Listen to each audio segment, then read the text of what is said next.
everyday bill paying, textbook buying, late-night diner visiting purposes, checking accounts are your best bet because they're convenient. But what if you want your money to do more, like say make money? That's where a savings account comes in handy. The savings account is really the simplest form of bank account. You give the bank your money, they use it to do bank stuff like making loans to other people, and pay you interest for the privilege of using your money. Occasionally, you take out some money to live on, but for the most part, you leave it to earn interest and wait for a rainy day. A sizable investment like the down payment on a home. In a perfect world, that's all you would need, really. Right now you might be wondering, why have a checking account? Why not have just a savings account? Well, it's a little more complicated than that. It turns out there are limits on how many transactions you can make on a savings account. This isn't really the bank's fault. There are actual federal regulations limiting you to 6 transactions per month on a savings account.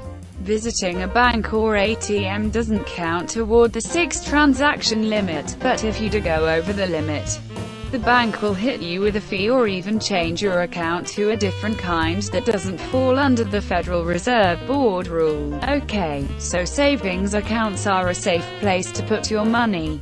And the money actually grows as the bank pays you interest. As a trade-off for that return, though, banks require a minimum amount of money in the account, and sometimes limit the number of transactions beyond what the federal regulations require. Bank of America, for example, is currently offering a student savings account with a $300 minimum balance and 3 transactions a month before they start charging you. There are other savings options besides a savings account.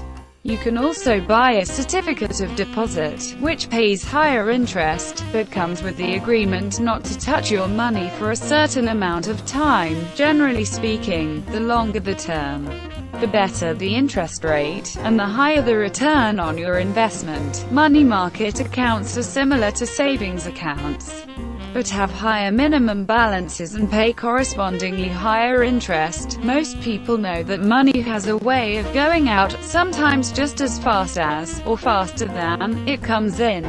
So what do you do if you're strapped for cash, but have books to buy? Overdraft fees, charged when a bank covers a purchase that exceeds the amount in a customer's account, brought in $23.7 billion in 2008 according to a study by the Center for Responsible Lending. The FDIC also looked at overdraft fees in 2008, reporting that a majority of banks automatically enrolled customers in overdraft protection programs, and allowed transactions that exceeded available funds without letting the customer know until later, when fees had already been charged. Last year, the Federal Reserve Board announced new rules that will take effect in July 2010, requiring banks to explain their overdraft policies to consumers, who must then choose to sign up for the service in order to be enrolled. The new rules apply only to debit card purchases and withdrawals, not actual checks or recurring bank account withdrawals.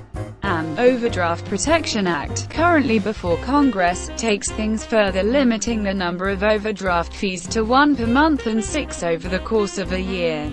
The act would also end the practice of rearranging the order of transactions, cutting through a larger charge before several small ones, to maximize the number of fees.